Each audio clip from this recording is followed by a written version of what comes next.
Ladies and gentlemen, this is the Bedtime Stories. We're back. God, please tell me you can hear me. I think we should be broadcasting perfectly here, but let me know in the chat room there if you guys are hearing me okay. I just got to get some feedback here. Of course, there'll be a little bit of a delay before you guys actually hear this. I'm echoing. Oh, that's unusual. Just a sec. Let me do this. Hold on, everybody. Just a sec. All right. How about now? Is it still echo? Is it still echoing?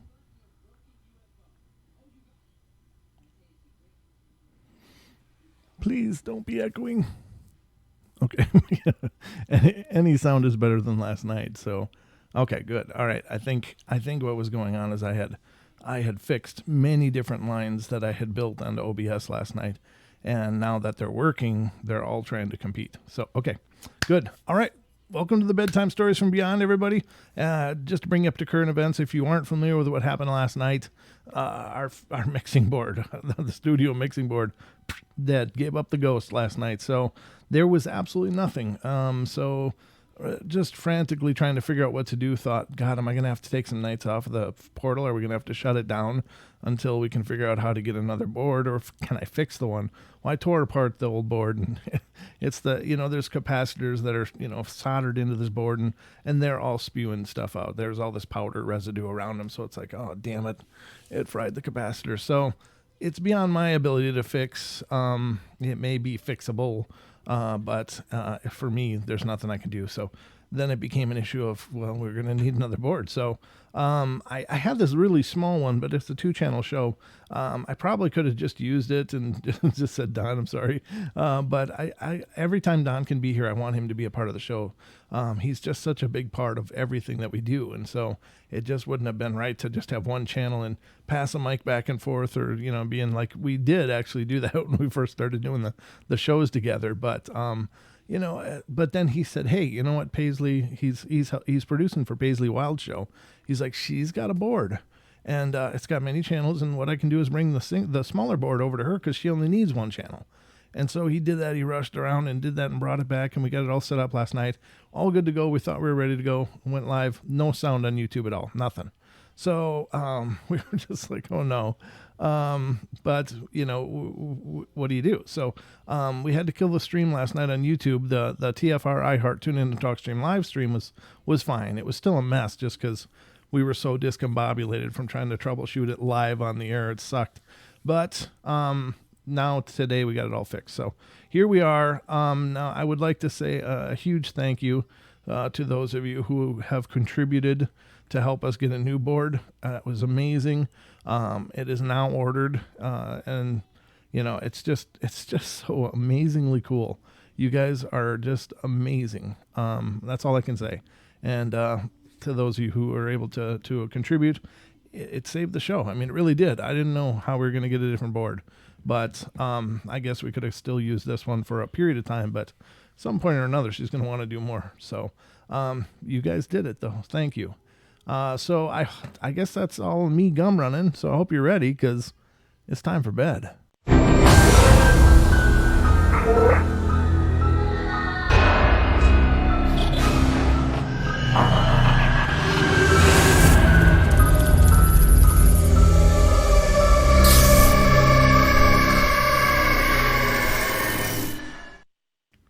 All right, so we're back, ladies and gentlemen. This is the Paranormal Portal, Bedtime Stories from Beyond. I'm your host, Brent Thomas, and thank you for being here.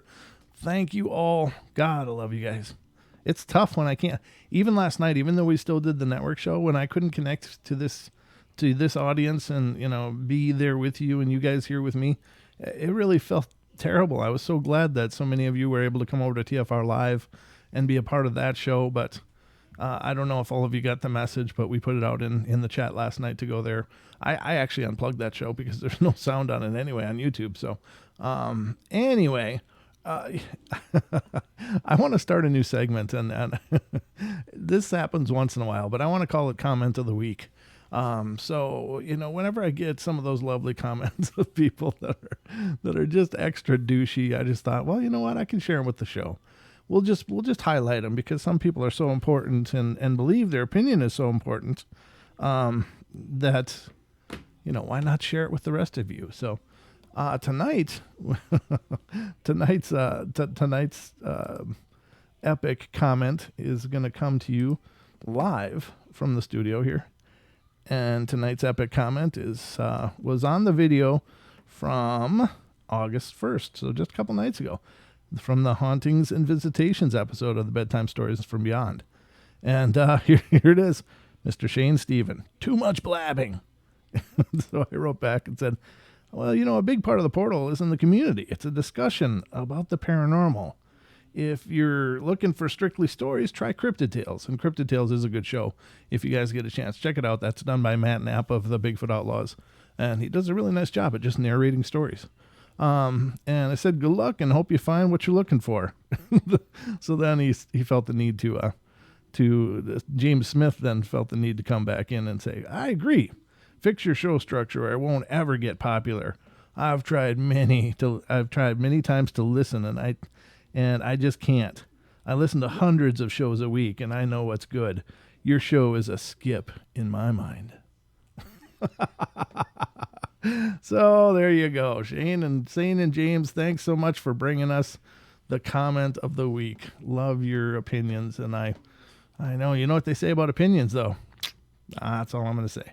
So hope you guys don't mind that new segment, but I figured, you know, if people are going to be, you know, socially challenged, then we might as well just make them a part of the show.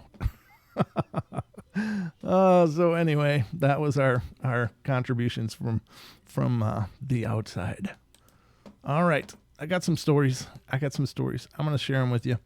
By the way, later tonight, Julie and I are going to go do a little bit of investigating. We're going to do some EVP stuff out there in the wilds of the area here at a old cemetery. So we're going to go check that out tonight.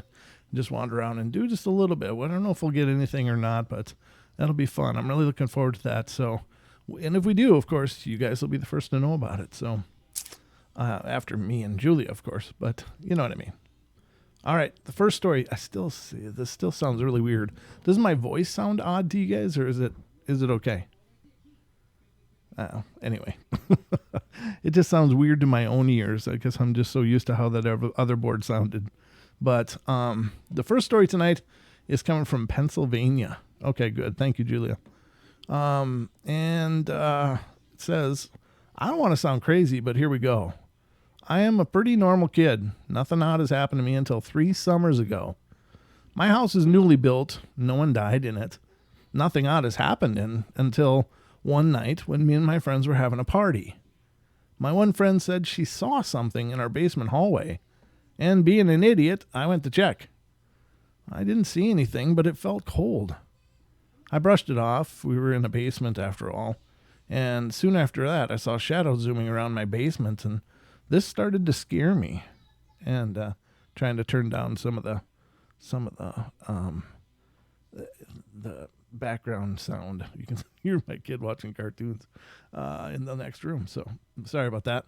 But I hope that volume is loud enough now. But if it's not, please let me know.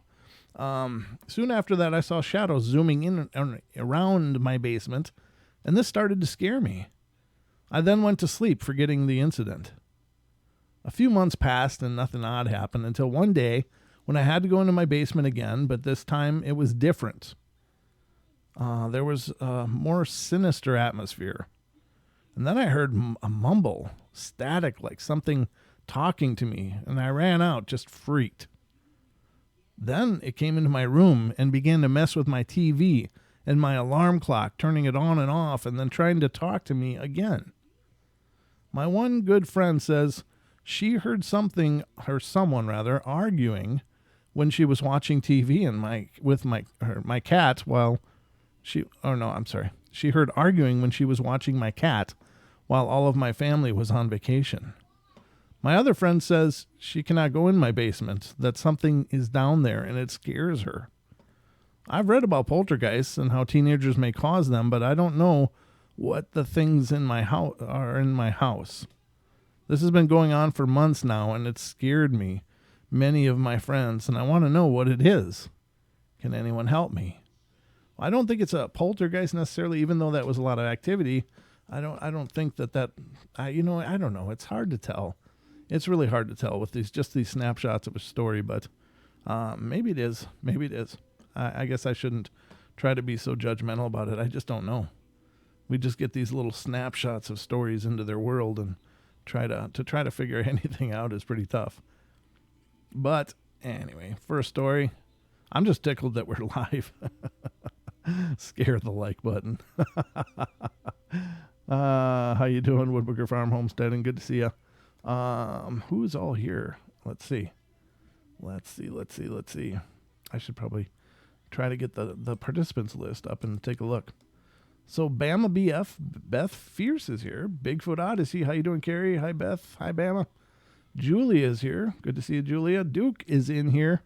Awesome. Dead Spider 45 is here. Good to see you. Deb, how you doing, Miss Deb?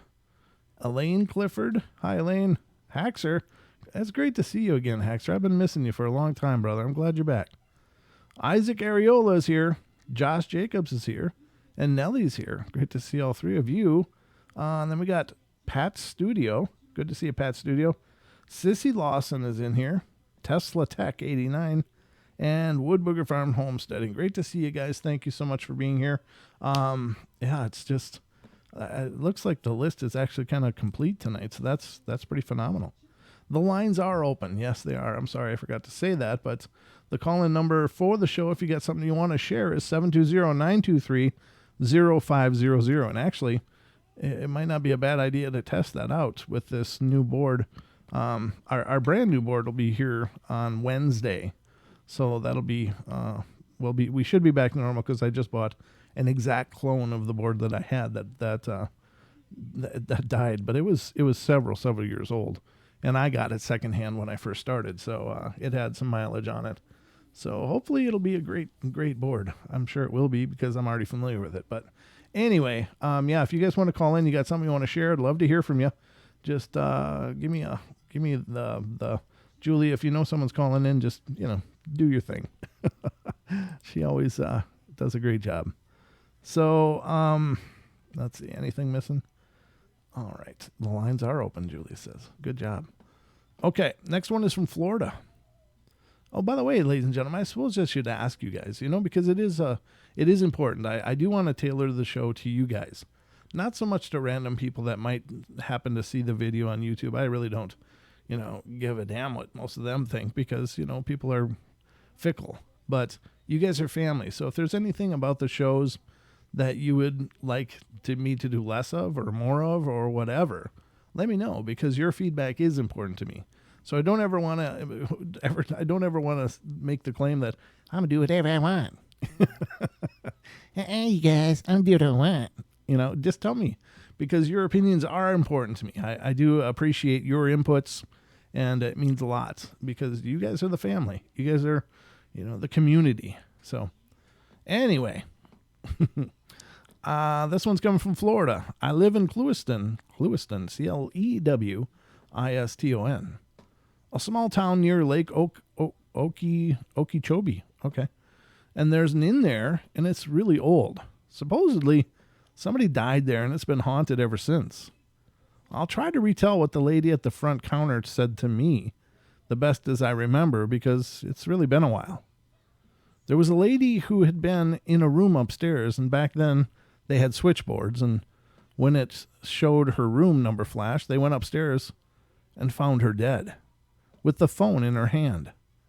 They removed her body and redid the room, and when people weren't in the room and the phone was disconnected, her room number would still flash on the switchboard. There's also another room that faces the tennis courts, and people say they can look up and see a woman sitting in the window. And there was a fire there a long time ago. Like I said, this is the best I can remember. There's probably a few mistakes, though. I was probably 9 when I learned about all of this, so my sister and I wanted to see if it was actually haunted, and we went upstairs and went to the room number she told us to go to, and she even showed us a picture of the ghost, but my friend thinks it's fake, so we walked, and I got this sort of weird feeling. It was so quiet and so creepy. Maybe I was just paranoid, but it sure didn't feel right. When we finally found the room, it just happened to be the last room at the very end of the hallway, and I don't remember why, but we just got spooked and ran downstairs as fast as we could. And that's kind of the end of the story. And yeah, I mean, I don't know. I suppose pretty much every hotel, motel that's been around for a while has probably had a death or two. I mean, it's just kind of, it's the odds, the odds for it happening are probably pretty high.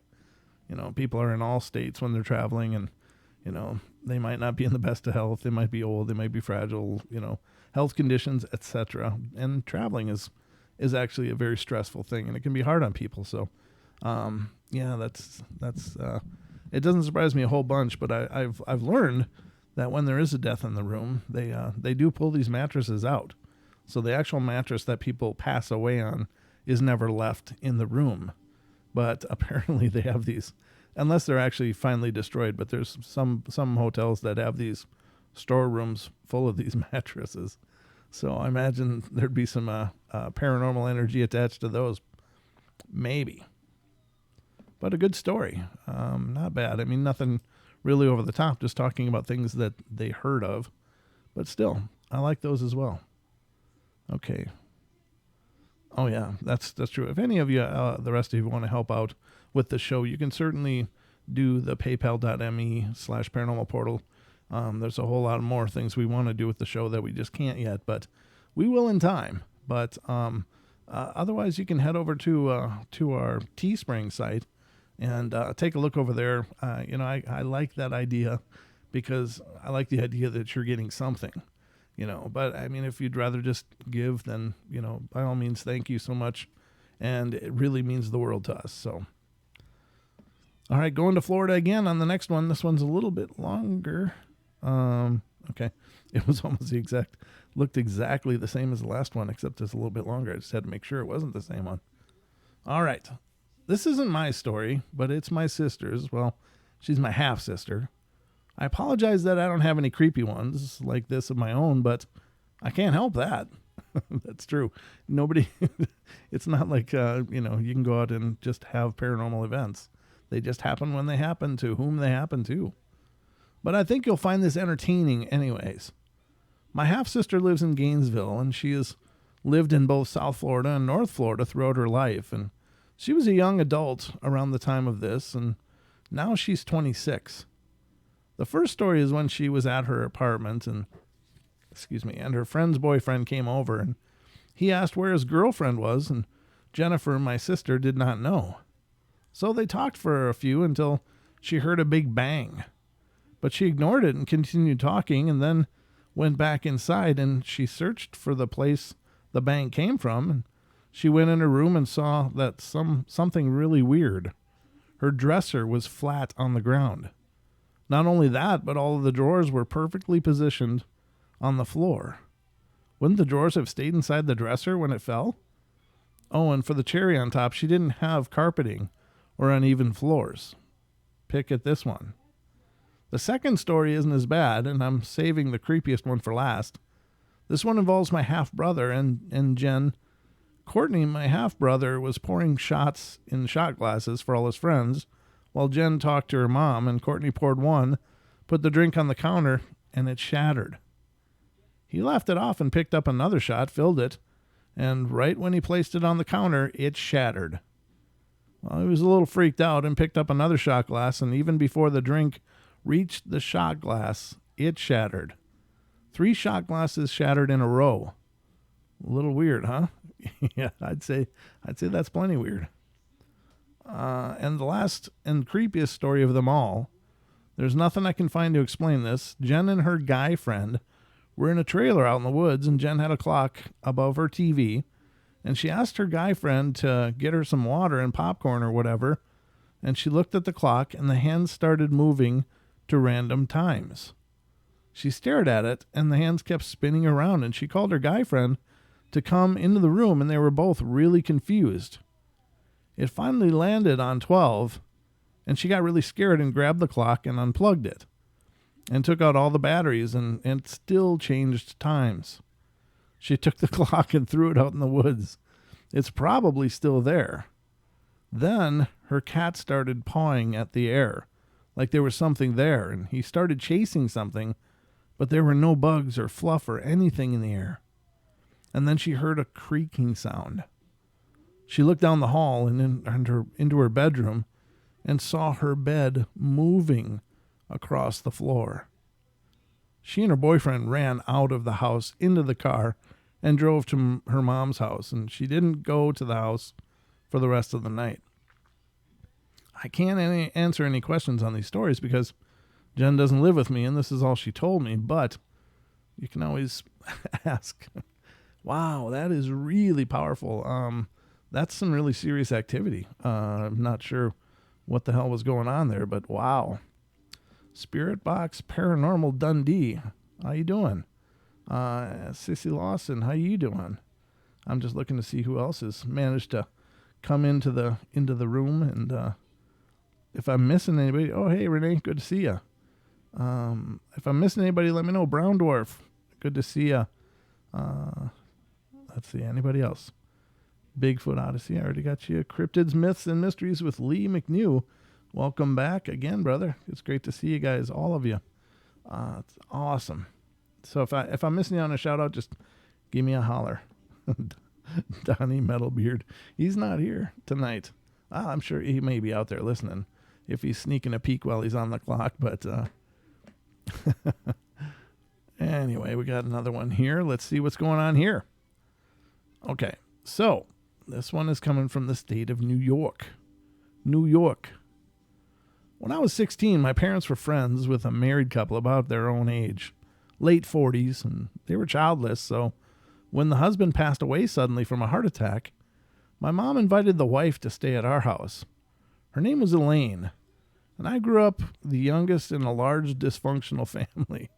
My brothers and sisters were all grown and moved out, so we had plenty of room, and she had no family to speak of either, so I'd keep her company now and then. In the evening, we'd play cards and have conversations. She knew I was sneaking cigarettes and would throw me some on the sly from time to time. And that was before we knew they were so dangerous. Anyway, to make the point, we were close, in a proper way, of course. Sorry for droning on, but I feel the details play an important part in this, I think. She eventually moved out on her own again, and I heard she passed away a few years later. Fast forward 5 years, and I'm standing at the bathroom sink shaving. I'm 21 years old now and getting ready to go out and meet my girlfriend, and suddenly and almost involuntarily, I place my razor down on the sink, face covered with shaving cream, and I walk towards the bedroom where this woman, Elaine, had slept when she lived with us. Still not having an inkling or a remote thought of her, I walked into the bedroom and am compelled to say to myself, I miss Elaine. I've come to believe the thought was placed in my mind by telepathy. I was able to recognize it as such because I'd never experienced anything like that prior or since. Not to mention, the last thing on my mind at the time was some woman who stayed with us 5 years ago and has since passed away. Concurrently, as I had that thought at the ceiling on the left side of the room, a blue mist with silver sparkles began to form. I've never seen anything so beautiful. Frozen, I stood in denial as it began to expand. This was happening so fast I could hardly react. This thick, smoky swirl was making intentional movements, stretching along the ceiling as it came towards me, and the color was a dull pastel sky blue. The silver sparkles were bright and flashed with energy as it began to descend upon me, and I didn't try to stop it. I really didn't get the chance. The smoke swirled around my head and even blocking my vision. As I breathed, it entered my body through my nose and my mouth, going deep into me, and this was more like a penetration. I don't know how else to explain it, but it was so warm, and a feeling of love came over me, and it was so pure and powerful. It was just exhilarating. Something not possible in the physical body. We have to feel love through a body, and this was much purer. As suddenly as it began, it just ended after the love feelings, and I would guess from the start of the mist forming to it dissipating was around 60 or 90 seconds. I'd like to state for the record I was not on drugs, alcohol, or anything that would impair my judgment. I'm a 61-year-old male, never been arrested or institutionalized, or have I been treated for mental disorders, and never had an experience with a mist or ghost before or since. Although I am a believer in the spirit realm since then. In the years since this event, I have talked to a few psychics and mediums. They or any of the books I've researched have had an adequate explanation, except she wanted to say that she loved me. Duh, no kidding. It says duh, no kidding. I could have figured that out. Why that color? What did the sparkles mean? Why did the mist go in me? I'm not even sure it was her, except that her name was placed in my head right before it happened. If anyone who reads this can share their knowledge or shed some light, I'd really appreciate your input. Sorry for the long story, but I think it's a beautiful story. And honestly, I don't think there's much more that needs to be said for a story like that. I think it just was what it was. It was just a visit, and a beautiful one at that. I would think that kind of an apparition would be much, much, much less frightening than to see an apparition of a person, whatever the person may be. I mean, any kind of person appearing in your space, especially if they're translucent or not, just a person being there that shouldn't be there, is a shock. But something like that sounds beautiful, and I think it would have been, most people would probably find that a very welcome experience. So I think it's a cool story. I do indeed. All right. Let's go to some more, because we got more time. There is more time in the portal. How much time we've been at this, by the way? I should look. Keep an eye on it. Only 28 minutes, almost a half hour. Okay. Not bad. No, am I missing anything in the chat? No calls. Okay, we're good. And again, the call line is open, ladies and gentlemen. If you'd like to call in, 720-923-0500. If you've got a story of your own you'd like to share. We always got an ear to listen. So let me open a few more of these.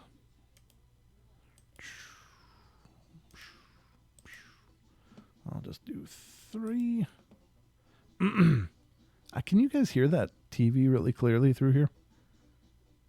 I can hear it in my headphones really well. Brown Dwarf, call me now. What? I'm going to leave a bit early, Paranormal Portal. Got to meet friends in town. Okay, sounds good. Can you guys hear that TV? I'm just curious. And that's just me wondering because I can hear it in my headphones, and I really don't want that going through the feeds in the future. So let me know if you can hear a television in the background. Anytime. Anyone. Hello?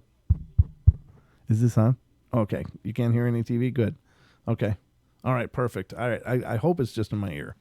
because it's kind of making me go off my game a little bit, because I'm like, oh, come on, I don't want that on my cast, on my feed. So, but that's life with a 4-year-old. They got to have their TV. All right, so Louisiana is the next one, ladies and gentlemen. Can't hear it. Okay. All right.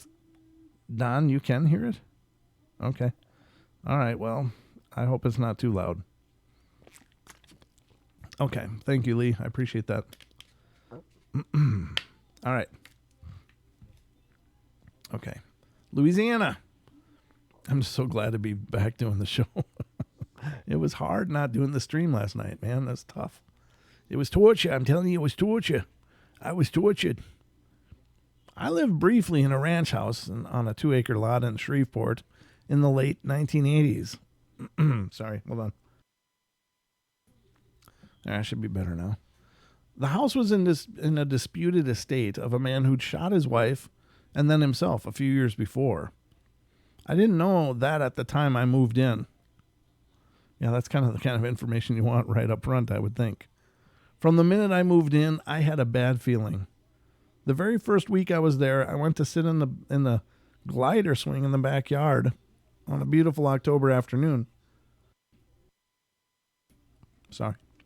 And the day was beautiful, but the backyard was not, because nobody was looking after the house in the yard, and neither me nor my roomie had the funds to spare for that.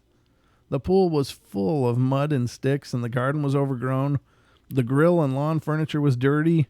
I had an overpowering feeling of being watched, so much so that I remember looking around to see if someone was standing in another part of the yard just looking at me. I finally grabbed my keys and left in my car. I kept the keys with me constantly all the time I lived there, and as that feeling would overwhelm me often. Lights flickered, floors creaked, and when I was in the bathtub, I could swear I heard a man and a woman arguing in the room on the other side of the tub. I found out later that is where the murder/suicide had occurred. This house had been remodeled so many times over the years that windows looked into other rooms and doors opened to brick walls, and giving it an even stranger atmosphere. Since I was so creeped out by most of the house, I didn't even go into any rooms but the ones in front: my bedroom, bathroom, living room, and kitchen. One day, my roommate came home and told me in a testy voice if I needed something from the garage, she should be the one to get it for me. I told her I didn't even know how to get into the garage, which was true. She was surprised. She told me the garage was a mess. All of my moving boxes had been pulled off the shelves and all over the floor. She went to school and worked late nights, and I worked days, and so we didn't talk much. However, before she told me about the garage, I was already wondering about what was going on there. Since I could hardly sleep due to the things that went on at night, I often saw her car drive up at 3 a.m. when she came home. One night, just after she'd gone to bed, I heard her scream. I'm ashamed to say it now, but I was too afraid to get up and check on her, as I'd have to pass through the office where the crime occurred, which I didn't know about at the time, but I told myself if she screamed again, I'd go check on her. Otherwise, I'd put it down to a bad dream. The next morning, she was pretty angry at me and asked if I'd heard her scream, and I played stupid and said no. And she said she had just gone to bed when she rolled over and saw a man with a horrible face bending over her. Oh, that's horrible. He vanished when she screamed and kicked out at him. It was then I told her that I felt the house was haunted by someone who maybe didn't want me there. It was then she told me about the murder/suicide and that it had occurred in the office room that you had to pass through to get to the master bedroom, which is her room. We tried to get more information from her mother, who had known the family, but she was a fundamentalist Christian and got angry at us for even talking about ghosts. So we didn't discuss it much after that. However, the lights blinking, the floor creaking continued, and when I'd occasionally muster up the courage to close the door to the office room, I used a broom to push it closed. I was that scared of getting too close. It would be open again when I passed by later, though. In addition to the hallway to that room was freezing cold, as was my bedroom, and I wore gloves and a coat inside the house, when I had to spend time there. It was a cold winter, that was true, but the rest of the house was never as cold as my room and the hallway. I was alone in the house late one night, and I heard keys jingling in the front door, like someone was trying to get in. My roommate's dog was with me, and he went nuts, running to the door and barking. I was fed up by then, so I marched to the door and flung it open and yelled, "Where are you?" There was no one there. It was at least 1/8 of a mile from the porch to the road, and the driveway was plain sight, and there was no car coming or going. Also, the yard was knee-deep in leaves, so anyone had been running through the yard, I would have heard the crunch of leaves. But there was nothing, just quiet. I called the police, who told me I was out of their jurisdiction and to call the sheriffs, so I called them, and they told me just the opposite, so it's probably a good thing there was no one there, no one living at least. After that, I put in for a job transfer as fast as I could and left only 4 months after living in that house. I don't think I slept more than 2 hours a night the entire time that I was there. Oh, I'm just looking. Okay. There was one more thing I always wondered about and have tried to find information about this and other paranormal sites. After about a month after I moved there, a small red light about the size of a pencil eraser started appearing on the wall across from my bed. It would appear around 9 p.m. and disappear at the first light of dawn. I thought it was a light reflecting from the road at first, and I tried several things with the curtains and putting things in front of the window, but it never affected the size or intensity of the light. When I put my head over it, or my hand over it, it vanished. But there was also no reflection from anywhere on my hand. After a while, it began to creep me out, so I just turned away from it when it appeared, and I would say it was an orb, but it never seemed to move. If anyone has ever experienced or heard of what this is, I would appreciate knowing about it. Thanks. Yeah, that's really bizarre. I don't know what that is. Creepiness, though, whenever there's a situation like that, it's going to be supercharged. It doesn't mean that every place that has ever had a murder is a haunted place, but, I just think it's, perhaps that having had happened and, maybe other issues with the land, maybe the house was already a problem before, which could have caused the murder-suicide. You never know if there's something dark living there, twisting people's minds and causing all kinds of problems. So that's always a possibility. All right, so let's continue on. Our next journey leads us to New Jersey. New Jersey. For years, this experience has really puzzled me. Either it was entirely real, or it was the most absolutely realistic dream I have ever had. While I was in my early 20s, still living at home with my parents, the room in which this experience took place had been my bedroom for most of my life. Nothing unusual had ever happened in the house except for a few incidents involving a supposedly haunted antique clock in our living room, which was broken, strictly ornamental, but insisted on chiming once in a while for absolutely no reason. At the time, my parents were in a crisis that ultimately ended in their getting divorced. Oh, that's too bad. I was, as could be expected, very concerned about what was happening in the family. The night in question, I was in bed asleep, but for the life of me, I would swear I woke up, opened my eyes, and beheld a figure standing by the closed door to my room. It was a tall, androgynous figure draped in robes, raising its left arm above its head. What? Okay. What's more, it was giving off its own light in the otherwise darkened room, but only enough to light the area immediately around it, not the whole room. I sat up in bed and addressed the figure, reaching as I did for the lamp on the nightstand next to the bed. I turned on the light, and the next thing I knew, I was sitting up in bed with the light on, and the figure was gone. I've told this story to a lot of people, many of whom believe I actually saw something, but others poo-poo it as a fantastic dream.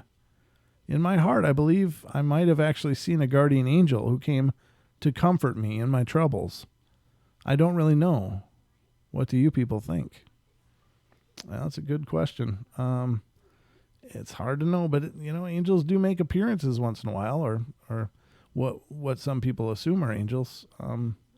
It's very possible. I think they're wonderful when those things happen. It's just a beautiful event, but they seem to be pretty rare. This one's North Carolina. Let's see what's going on in North Carolina. After the events in my other story, I don't know, things were pretty quiet for a while. I don't know what the other story was, but anyway. Having moved to a few different locations in Pennsylvania, there was one instance of being at my parents' friend's house and chasing the smell of perfume around the room, but nothing else eventful or for about 3 or 4 years. The day came when my family moved to Henderson, North Carolina, and boy, was that a culture shock. Nonetheless, it was a good neighborhood with lots of friendly kids who came to play with my sister and me, and as soon as word got out that we were there. A few weeks passed when my dad's temper seemed to rise to a peak and boil over. He had always been short-tempered and quick with a curse word or two, but this was complete madness, almost as if he was possessed, which I believe he might have been after what I experienced. I was about 10 or 11 years old when I started having dreams about the small creek and woods in our backyard. I was always looking for something that was just beyond my vision, and then I dreamt of digging bones up in the backyard. My sister and I tried upon waking, but of course we got into a bit of trouble with Mom, and I couldn't dig beyond about a foot in that thick red clay anyway. Then came the episode of blacking out while writing or doing homework. I would kind of come to, and there would be a page full of curse words and black scribbles. That's not a good sign. And I didn't remember doing it. It would really tick me off sometimes, as I would do it right over my homework. Oh, that's a double suck right there for sure. One day I felt the funny feeling I would get before one of these episodes, and I fought it. I couldn't stop it, but it was like I was watching myself and felt pure evil emanating in that room. I would have hightailed it out of there if I could have. One time after we'd gotten a cat, it happened while she was in the room with me, and she scratched me in the face. And I did other things in this evil state, but they are too embarrassing to list. Let's just say I know I was possessed. We all really hated living in that house. Besides having good neighborhood friends, Mom even made the comment a few times that there was something evil there. So we moved to another haunted location 15 minutes south in a small town called Oxford. But that move and the experiences in that house will have to wait for a later date, as this is a large portion of my life and thus a long tale. Skipping ahead to this past February, for my second experience, I had some strange and one sad experience. I lived with my boyfriend in an old apartment house, also haunted, and it was the week of Valentine's Day, and I kept thinking I saw a few of my cats that have passed since living here.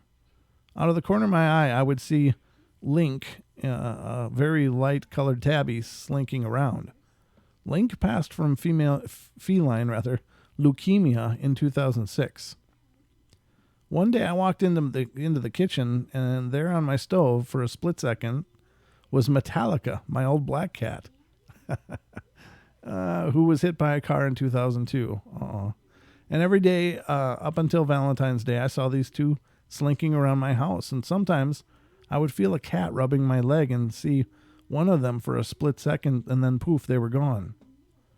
There was even one night when all three of my living cats were outside, and I felt the presence of Keedon, Keedon, curl up between me and Jeff, as she used to do when she lived with us. This happens from time to time. Keedon I raised from a bottle when her mother died delivering, and I gave her to my parents in 2001, and they spoiled her on canned fish, a much better kitty life than I could afford.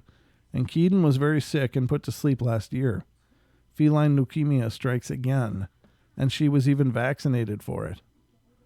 Well, Valentine's Day comes and something feels off all day. I'm out to a maternity appointment, then shopping, and getting prescriptions, just totally busy day. When finally I am done, I'm driving my mother's car back to her, and for some strange reason, blurred out to myself, "No dead kitties today." I thought, that's weird. Why would I just say that? It was like Tourette's or something. So I returned my mom's car, and my little brother took me home, helping me with my parcels. And he left to go home, and I began making a nice Valentine's dinner for Jeff, free, when I had just barely gotten to the groceries away and the chicken in the roaster when my little brother came running back into the kitchen. Steph, are all your cats in the house?" he asked, very concerned. My heart sank. I had only seen Mr. Pooh and Puck. I ran to the back door and called out for Muffin, and she never came. She always came to my calling. I knew then, and cursed out loud. My little brother Eric tried to reassure me that by saying that the cat in the road looked too big to be Muffin, but I knew it was her. I gave him a hug and he left. I finished getting my bird into the oven and tried calling Muffin again. I swallowed the lump in my throat and I went to where he said he saw her, and sure enough, it was Miss Muffin. Thank God it appeared other drivers avoided her body, as she was very clean. She took a good blow to the head, but wasn't gross or anything. I stood there for a minute in the middle of the road in shock, and then I realized people drive on roads and I should move. I pulled her out of the road and speed walked back home bawling. My animals are like people in family. Plus, I'm pregnant and everything makes me cry right now. I cried well after Jeff got home. At one point, my mother came bursting through the door knowing what had happened and worried I was alone. Her and Jeff put Muffin in an ice box, and we buried her that night in my parents' yard next to the flowery bush near Keaton's grave. Muffin's son, Gage, witnessed the burial from afar. My mom said maybe it was coincidence, but she told Gage his mother had died, and a little tear ran down his kitty nose. I know she died an instant death and felt no pain, but I also think it was something unavoidable considering the phantom kitties that roamed my house beforehand. It was as if they showed up to take her, or maybe even let me know it would be all right. Stranger still, I had a dream that my deceased Pap-Pap, which is Grandpa, came to see how I was faring, and Miss Muffin was with him. Well, that's all I have for tonight, kids. I'll be back with many more tales some other time. Hope you all enjoyed that, and thanks for reading. I think it was a good story, really good. Sometimes it's shocking what pets understand. I don't know. You know, I think it's a little more than coincidence that the cat had a tear. I don't know. I've never seen my cat have a tear come out of its eyes. But what do you know? Let's see, how are we doing here? 48. Got time for a couple more. Three more maybe. All right, the next one's coming from Massachusetts. Pretty short story. One day I was getting up for school and I had to wake my sister up, so she got up. Me and she sat down to talk. She ate breakfast and then told me that she had to leave, so I said, okay. When she left, nobody was home except for me.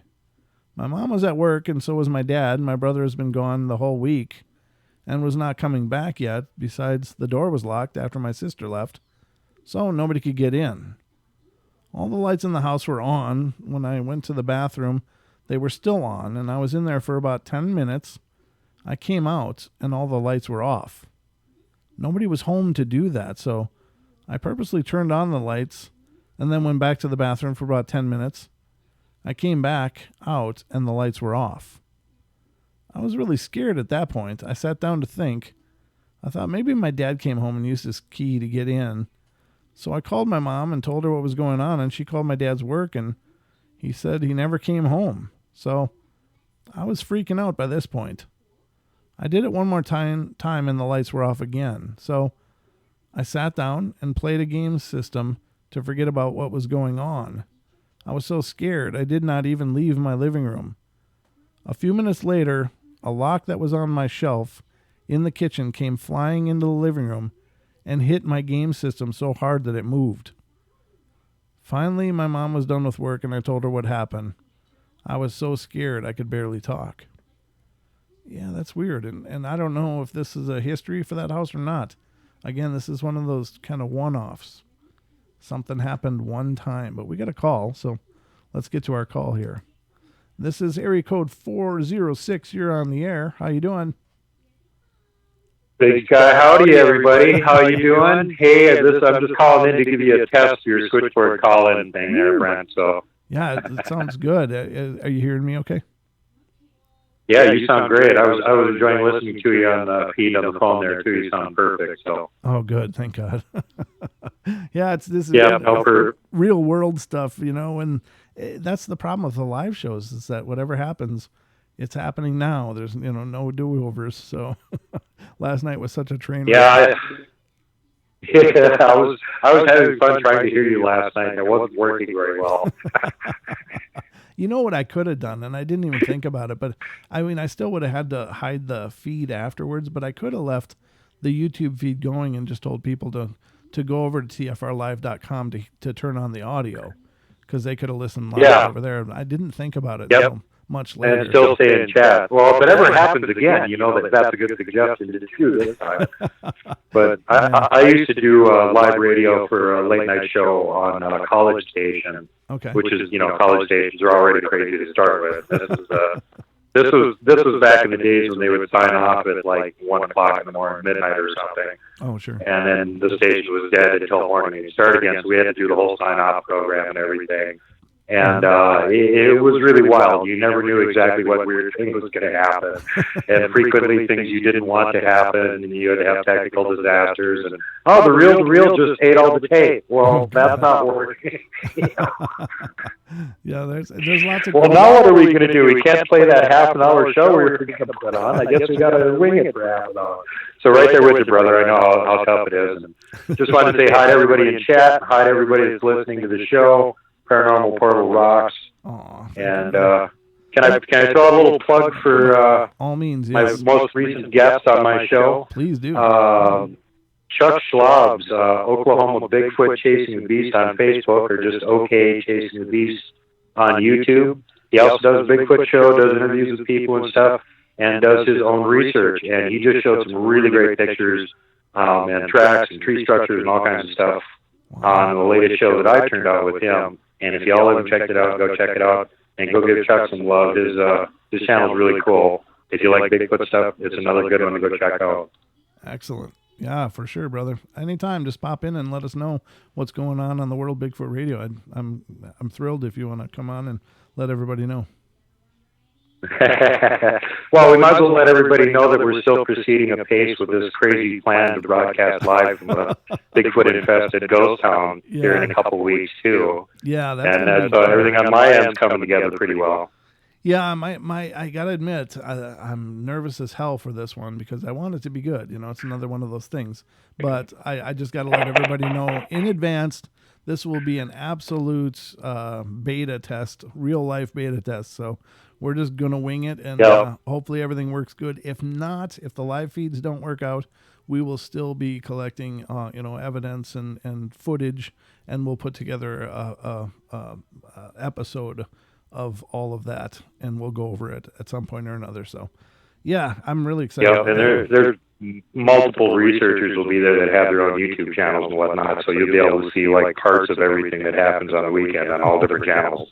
Yeah, it'll be like the olden days of Marvel Comics, where you had to buy a whole bunch of comics from all different ones in order to get the whole series, because they have the story spread out over everything. Yeah, the Secret Wars, where you had to basically take out a loan to keep up.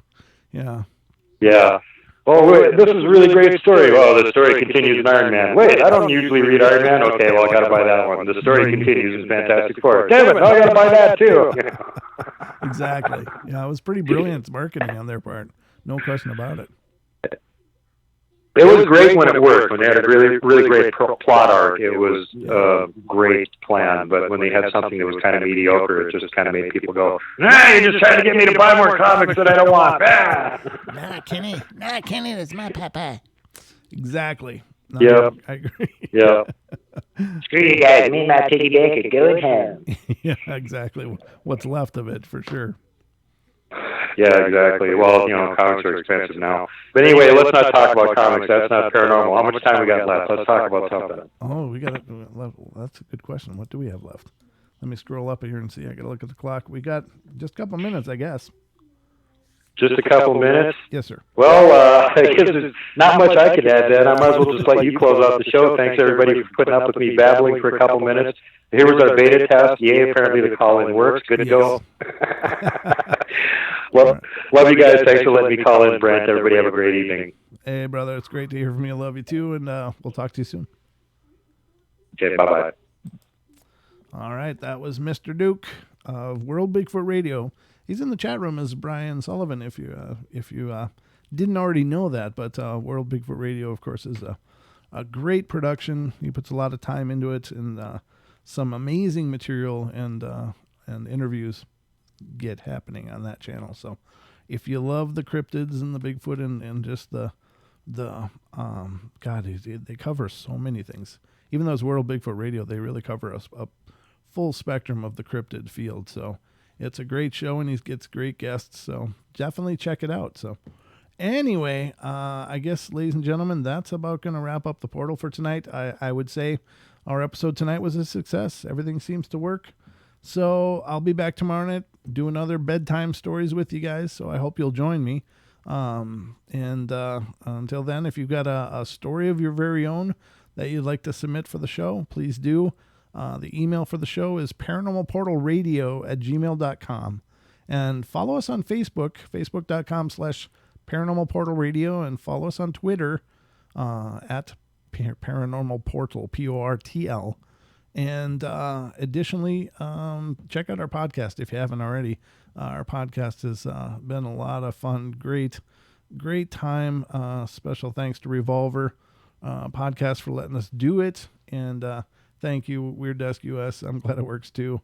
What the Paranormal? You as well. Thank you for coming in. I didn't even see you come in, but thank you so much. Hey, D, great to see you. I guess that's Paralysis phone app. Oh, I don't know. Awesome show. Thank you, Brown Dwarf. I appreciate it, and I'm looking forward to you being on the Odyssey. So I'm just saying, it's all going down here. We've got quite a network of some amazing shows and people. But check out the podcast, Paranormal Portal Podcast. Wherever you find podcasts, you can find the Portal Podcasts. New episode coming out tomorrow. It's looking good. So anyway, I guess that wraps it up for us tonight. I love you all. Be good, be kind, be nice. Take care of each other. Help each other out. Find the magic in every day. And remember to laugh as much as you can. All right, everybody. Have a great night. And I'll see you tomorrow.